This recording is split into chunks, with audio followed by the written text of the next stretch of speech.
बुड़ीब पोलावरम प्रकल्प नहीं बीजेपी सरकार नीरव रही। आज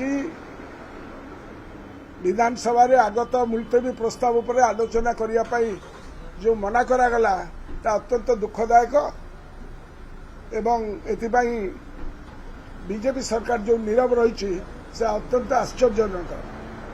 पोलावरम प्रसंग में दीर्घ वर्ष है ओडिशार दाबी प्रति अवहेला प्रदर्शन करा जाउथिला बेले ओडिशार बीजेपी सरकार आसिया परे आशा करा जाउथिला एई विवादर समाधान होबो।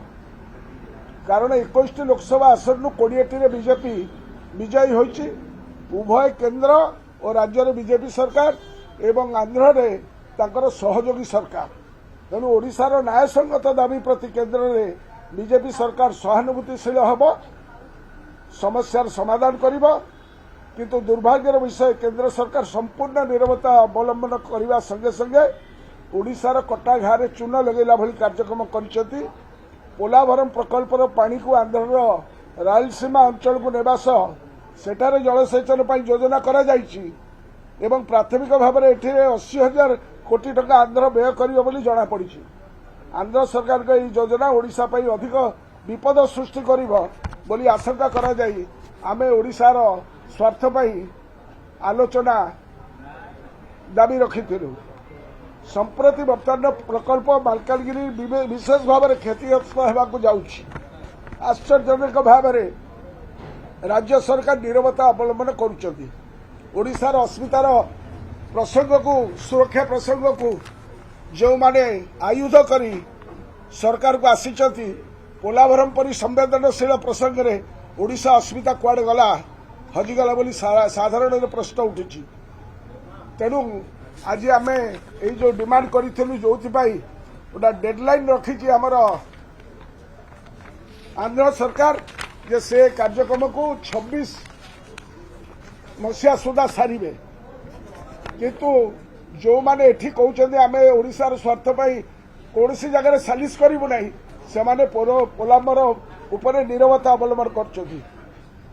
एवं ए विषय रे डबल इंजिन सरकार केंद्र निकट में कौन दाबी रखिबे ओडिशार स्वार्थ को प्राथमिकता न देवार है दुर्भाग्यजनक कथा। उल्लेखयोग्य जे 26 अक्टोबर सुधा पोलावरम प्रकल्प शेष करने आंध्र सरकार लक्ष्य रखिंट। पोलावरम प्रकल्प द्वारा मालकानगिरी शताधिक ग्रामर पाखापाखि जलमग्न होब, लक्षाधिक लोक ए प्रभावित हेबे। ए डैम जलधारणा क्षमता 36 लाख क्यूसेक रु एक तरफ भाव में 50 लाख क्यूसेक को वृद्धि कर जाइथिबारु ओडिशा रे घोर विपद सृष्टि होब। एवं जोटा 150 फुट रे रहिबा कथा ताकू नहीं 197 फुट रे नहीं पहुंचाई जहाद्वारा ओडिशा बहुत जलमग्न होब। ओडिशार ए सब उद्वेग को आलोचना करने आम जो प्रस्ताव रखिलु एवं ओडिशार उद्वेग को जो उपेक्षा करा जाउछि सेतिपाई केंद्र बीजेपी सरकार उदासीन। केंद्र बीजेपी सरकार आंध्र प्रदेश सरकार को 12,157 कोटी टकार आर्थिक योजना जोगई। किंतु आमर रिहाबिलिटेशन एवं आरआर पॉलिसी एपर्यंत जगह चिन्हट करा जाई नहीं। आदिवासी लोक जो माने 90% आदिवासी लोक से विस्थापित हे से नीरवता अवलंबन करुछंती। राज्यर दाबी को बीजेपी सरकार दृढ़ भाव केंद्र में उपस्थापित न करि परिबा दुर्भाग्यजनक। केंद्र मोदी सरकार क्षमतार रहिबा पाई आंध्र क्षमतासीन तेलुगु देशम पार्टी सांसद उपर निर्भर करुछि। तेणु मोदी सरकार आंध्र को सब प्रकार समर्थन दउछथि।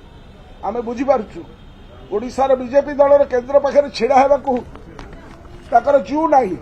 केंद्र बीजेपी नेतृत्व दिन विशेषकर मोदी शाह प्रति अहेतुक भय दुर्बल नेतृत्व जो ओडिशार बीजेपी सरकार नीरव रहुछि।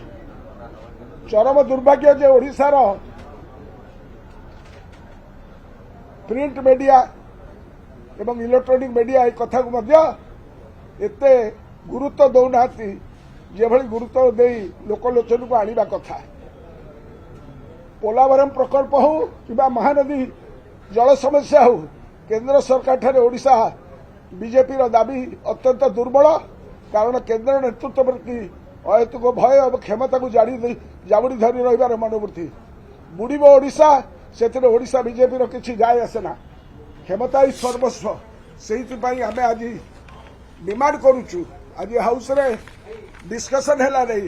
ଆମେ ହ୍ୱାଇଟ୍ ପେପର ଡିମାଣ୍ଡ କରୁଛୁ। ଆମେ ସର୍ବଦଳୀୟ କମିଟି ହେଇ କେନ୍ଦ୍ର ସରକାରଙ୍କ ପାଖରେ ଓଡ଼ିଶାର ନ୍ୟାଯ୍ୟ ଦାବିକୁ ଆମର ଗୃହ ଜରିଆରେ ମାନ୍ୟବରା ସ୍ପିକରଙ୍କ ଜରିଆରେ କମିଟି ଯାଇ ଦିଲ୍ଲୀରେ ଆଲୋଚନା କରି ଓଡ଼ିଶାର ସ୍ୱାର୍ଥକୁ ଜଗି ରଖିବା ପାଇଁ ଦାବି ରଖୁଛୁ।